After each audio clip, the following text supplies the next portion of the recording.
Hey there, fight fans. In today's video, we dive into the ongoing suspense surrounding a potential fight between Conor McGregor and Michael Chandler.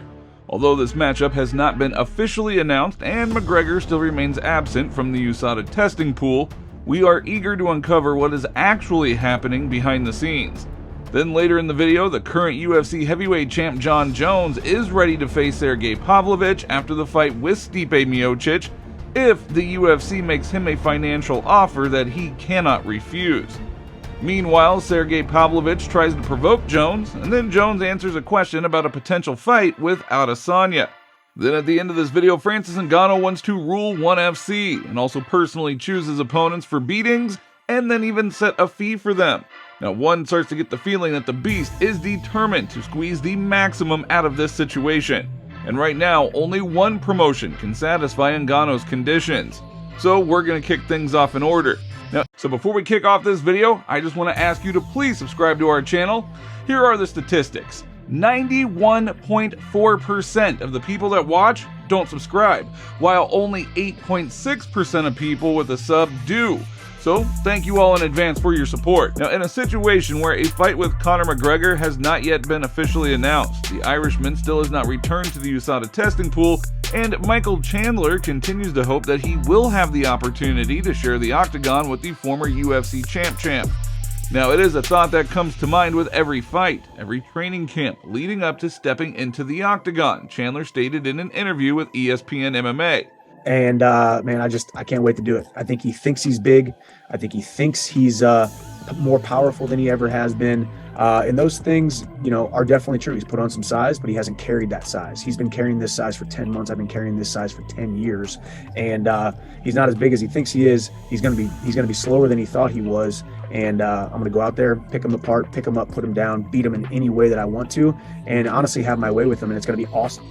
Of course, in this case, we're dealing with one of the few guys in the sport who doesn't necessarily need to fight.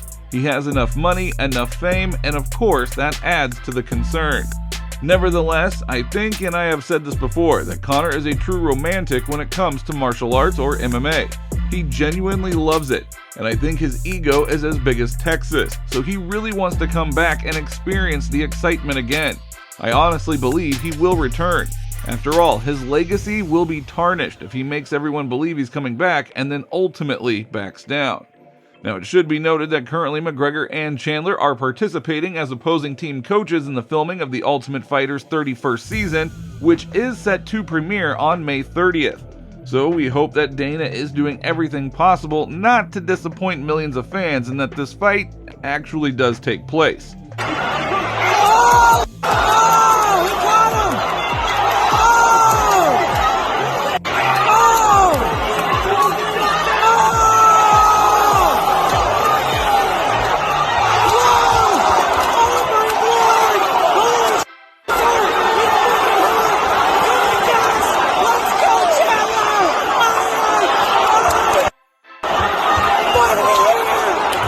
Now, the current UFC heavyweight champ Jon Jones is ready to face off against Sergei Pavlovich after he fights Stipe Miocic, if the UFC makes him a financial offer that he cannot refuse.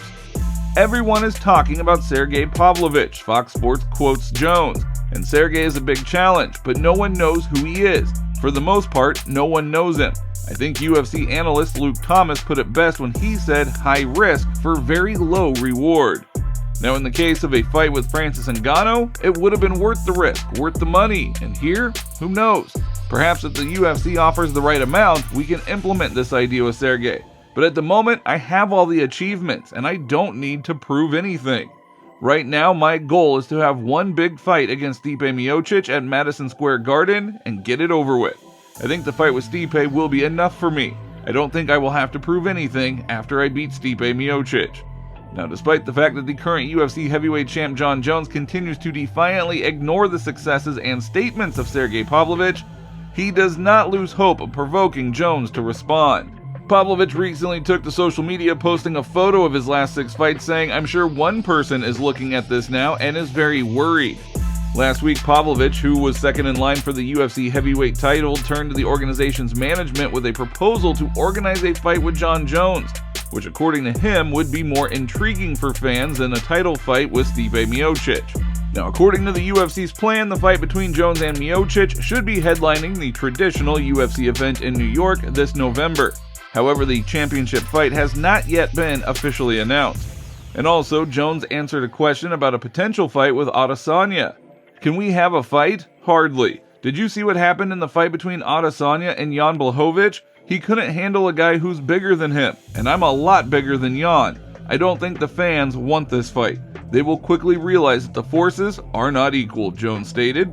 Now, Jones also said that the middleweight champ Israel Adesanya is his favorite fighter in the promotion. It is hard for me to say this, but my favorite current fighter in the UFC is Adesanya. His fight with Alex Pereira is probably the most interesting thing I've seen in the UFC lately. But who would you like to see against Jon Jones? Leave your thoughts down in the comments. And moving on. Now, as you know, Francis Ngannou stands as a pretty solid figure in the realm of mixed martial arts. However, the fighter currently finds himself unemployed. He has cut all ties with the UFC and destroyed any chances of a future return. Negotiations with one championship also failed due to disagreements over terms. And as a result, the former UFC champ is now left with limited options. And based on some recent news, it appears that few are willing to accommodate Ngannou's demands. The one UFC president initially mentioned diplomatically that the league had withdrawn from negotiations before revealing further details about their discussions with Ngannou, saying he requested a seat on the board of directors and to determine his opponent's salaries himself. We offered him a guaranteed £16 million, but it wasn't enough. He proposed other non-monetary conditions that didn't make much sense. Clearly, we couldn't give him a seat on the board of directors. He would be out of his depth in that role. Ngannou's demands do appear to be a little excessive, as he's not only seeking financial gain, but also a long-term profitable business. Now, Francis envisions a role in the leadership of a top promotion, directing the league, and then personally selecting his opponents while setting their fees. It seems that he is determined to capitalize on this situation, and currently only one promotion might meet his requirements. Well, obviously we are talking about the PFL, and the latest rumors say that Francis set his sights on signing a contract with this very organization. Most recently, they signed a contract with Jake Paul. He was made the owner of a share of the promotion and given the opportunity to work on a project that involves the creation of a new major league. It definitely may need a fighter with such a legendary background. Therefore, I think they will probably find a place in the leadership realm for Ngannou. So there it is. Francis Ngannou versus Jon Jones in the octagon. Now, of course, there's a lot of things that need to happen first. As I said, he's going to beat Stipe. In that situation, everybody would sit around the negotiating table. Francis Ngannou, Dana and Hunter would once again sit down, because that would be huge. That would be the fight that everyone wants to see. Now, that is all for today. Don't forget to like and subscribe to this channel. And remember, this is very important, so thank you in advance.